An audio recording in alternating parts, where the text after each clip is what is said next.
Grande spécialiste des leucémies, professeur émérite d'hématologie à la Sorbonne, et vous avez dirigé aussi le service d'hématologie à la Pitié-Salpêtrière. Vous venez de publier un livre passionnant, L'immortalité biologique, c'est chez Odile Jacob. Alors, malheureusement, on sait que malgré les progrès de la médecine, l'homme reste condamné à vieillir et à mourir. Le titre de votre livre, c'est un peu de la provocation, alors, l'immortalité biologique? Non, ce n'est pas de la provocation. D'abord, l'immortalité biologique, elle existe déjà. Ouais. C'est le principe en est que un organisme est capable de vivre, de rajeunir, de vieillir éternellement. Il y a des cellules qui sont capables de faire ça? Oui. Ouais. Simplement, il est encore soumis aux agressions extérieures. Il peut mourir d'accidents, etc. Il n'y a qu'un seul exemple qui remplit exactement ces conditions. C'est une petite méduse qui peut rajeunir à l'envi quand elle est dans des conditions désagréables pour elle, en état de stress, manque de nourriture. Elle décide de ne pas mourir, mais elle va repasser dans un état de polype. Elle se protège, là, elle hiberne. Et puis, quand ça va mieux et qu'elle décide de revenir à la vie normale, elle redevient une belle méduse. J'imagine qu'on l'étudie beaucoup, cette méduse. Bon, on étudie beaucoup, oui. Alors, on étudie les mécanismes biologiques, évidemment, qui expliquent ce phénomène. C'est un mécanisme génétique qu'on appelle transdifférenciation. Enfin, bon. Alors, on n'en est pas encore à l'immortalité pour l'homme, mais on pourra repousser, vous le dites, toujours plus loin, l'âge de la mort. Jusqu'où on va pouvoir vieillir? Est-ce qu'il y a une limite biologique à la vieillesse, entre guillemets? Alors, ça dépend si vous êtes optimiste ou pessimiste d'abord, et ensuite, ça dépend des scientifiques eux-mêmes.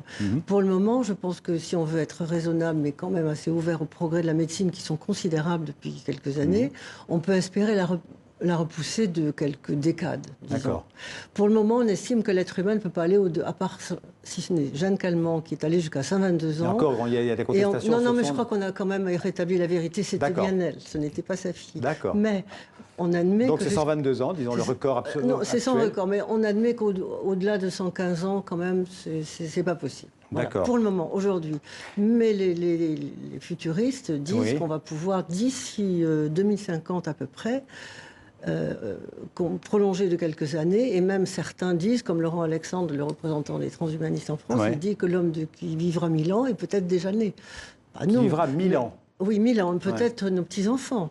Alors, c'est quoi la mort d'un point de vue biologique? Est-ce que nos cellules, elles sont programmées, elles sont condamnées à mourir, à part celles dont vous avez parlé juste avant? Alors, c'est extrêmement compliqué. La mort, la définition dépend du pays, des circonstances, parce que tous les organes ne meurent pas en même temps. Il y a une trilogie indispensable, c'est le cerveau, le poumon et le cœur. Mais ça ne commence pas forcément dans le même sens. Et on admet la mort quand il n'y a plus de métabolisme, il ne se passe plus rien. La vie n'est plus dans aucune cellule et le cerveau est en un électroencéphalogramme plat et le cerveau ne fonctionne plus. Mais souvent, le fonction est arrêté, donc c'est la mort cérébrale, c'est ce qu'on considère comme la mort officielle en France en tout cas.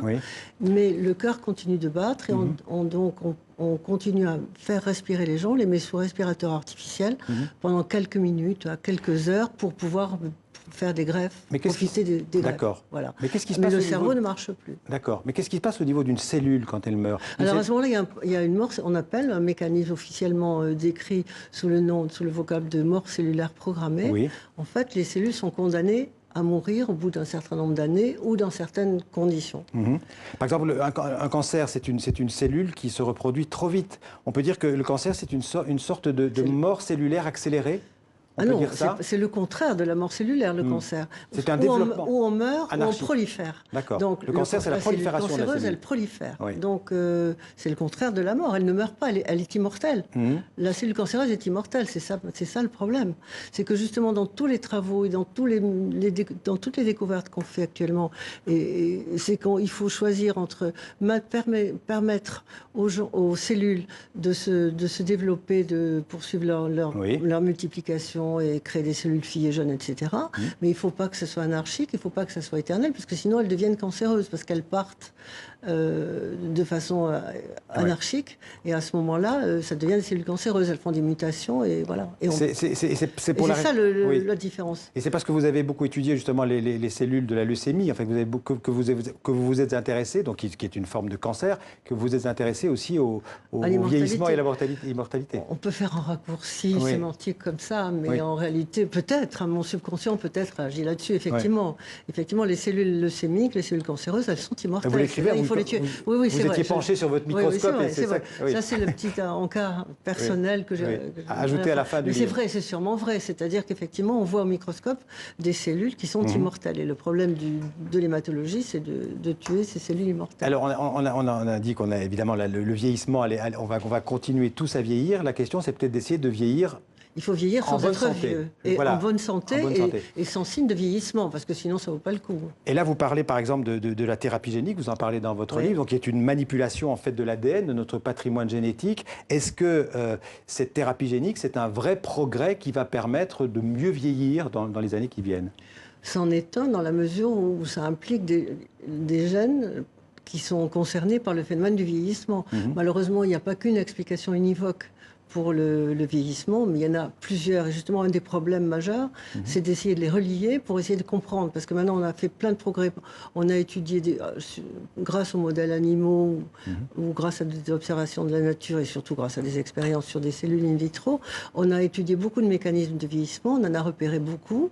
On a trouvé aussi des façons de les limiter, qui marche chez la souris, on verra chez l'homme, enfin on fait des essais, etc. Le problème, c'est d'essayer de comprendre leur agencement, quel est celui qui est le plus important. Alors la thérapie génique et les gènes, effectivement, jouent un rôle majeur dans le vieillissement. D'ailleurs, il y a des maladies génétiques du vieillissement. Il y a une maladie terrible qui s'appelle la progéria, où des enfants, donc ça c'est purement génétique, c'est une lésion d'un gène sur le chromosome 1, et sur lesquels ce sont des enfants qui naissent et qui, la maladie apparaît entre 1 et 5 ans, et c'est diabolique parce que ce sont des enfants qui, à 15 ans, à partir de 3 ans, 4 ans, ils vivent jusqu'à 15 ans, ils ressemblent à des vieillards. Je vais vous poser une question sur le transhumanisme, parce que vous parlez du transhumanisme. Le rêve fou de ces transhumanistes, c'est un cauchemar, en fait, de l'immortalité transhumaniste, d'avoir un cerveau numérisé. Alors, si on va jusqu'au cerveau, le problème, c'est le transhumanisme. Ce qu'il veut, c'est... Ce sera le mot de la fin. Le transhumanisme, son principe, c'est d'augmenter les capacités de l'être humain, d'augmenter ses performances au-delà de ses capacités naturelles. Et ce, grâce à l'émergence des biotechnologies, je vais aller très vite, mais enfin, il faut quand même le dire, et qui sont je vous ai mis sous pression. Voilà. Non, c'est les nanotechnologies, c'est la biologie, c'est l'informatique avec la robotique, l'intelligence artificielle, et c'est toutes les sciences cognitives, le cerveau. Donc avec tout ça, on arrive à faire des progrès fabuleux pour la médecine, pour la bonne santé, pour la beauté, pour le non-vieillir. Je vais me faire punir. Je dirais que c'est ma faute. On va vous réinviter pour parler du transhumanisme, parce que c'est une part importante de votre livre. L'immortalité biologique, c'est chez Odile Jacob. Merci beaucoup. Merci.